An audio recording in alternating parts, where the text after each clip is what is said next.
Hello everyone and welcome back to Monsters of the Past. As always, I'm your host Mr.G, and today I've come to the chilly coast of Antarctica to talk about today's dinosaur.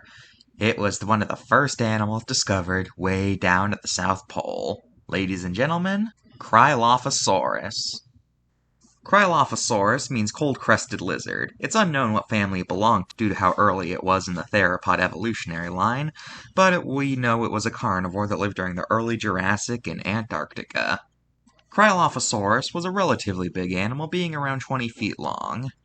Cryolophosaurus was discovered in 1991 in the Hansen Formation, which is one of the only two active fossil sites in Antarctica. Alongside Cryolophosaurus, there are several other animals that have been discovered there.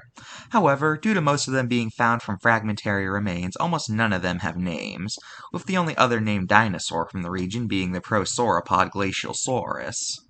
Now, you're probably wondering how this thing was able to survive considering that it lived in Antarctica, which is probably the most dead place on the planet.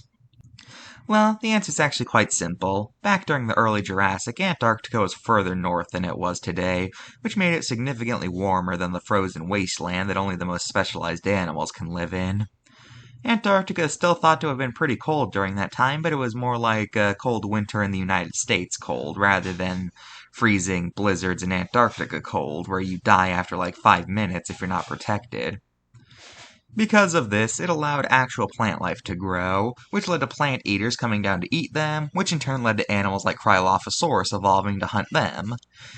Before it was officially named, Cryolophosaurus had the nickname Elvosaurus due to the fact that its crest reminded paleontologists of the famous singer Elvis Presley's pompadour. Okay, now that we got that out of the way, let's look at the card. The coloration they gave it kind of reminds me of lobster raviolis. That's probably the weirdest comparison I've ever made, but that's just what this thing looks like to me.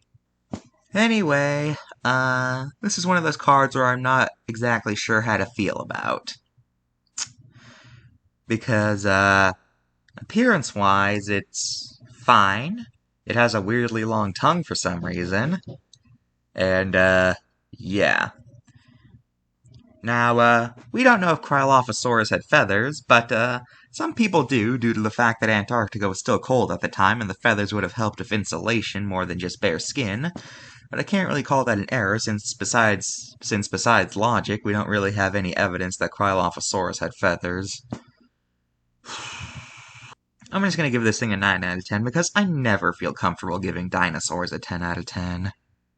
Now let's look at Cryolophosaurus' very fragmentary pop culture appearances. Cryolophosaurus was on Dinosaur Train, where it actually speaks like Elvis Presley. And it was a playable character in the Jurassic Park fighting game Warpath, where, humorously enough, it's the only playable dinosaur in the game who's actually from the Jurassic. That's all for this episode of Monsters of the Past. Join me next time when I talk about the mouse lizard. Bye!